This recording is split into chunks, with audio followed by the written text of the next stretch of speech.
Bayad tayo. Oo, magbayad sa wait lang. Baka, Diyan lang naman tayo sa dulo. kaya hawakan. Magbayad tayo. Isa lang.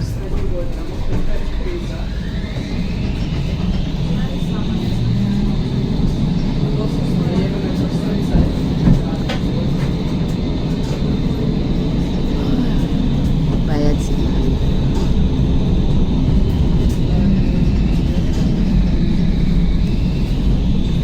Awin na kami.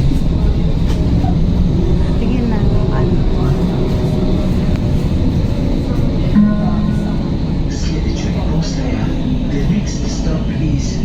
Assalamualaikum warahmatullahi taala wabarakatuh. Walang gaanong ano ngayon guys, tao, mga insan kasi umuulan. Tinatamad yatang lumabas sa mga tao. Kaya tapos na yung trabaho namin, walang gaanong labahin. Kaya umuwi na kami, alas 2 pa lang ng hapon.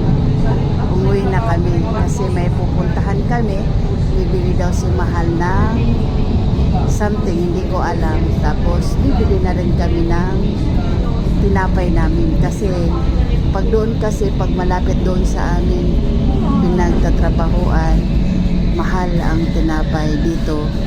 Medyo mura as in mura.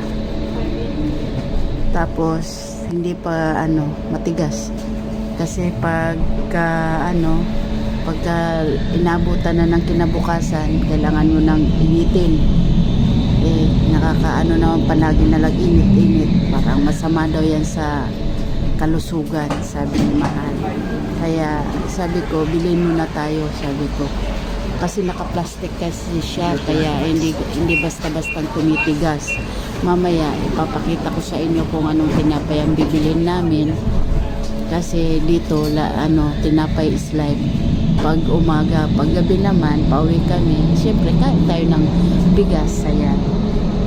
Marami namang tao guys, pero hindi sobra. Lalo na ngayon, tag-ulan.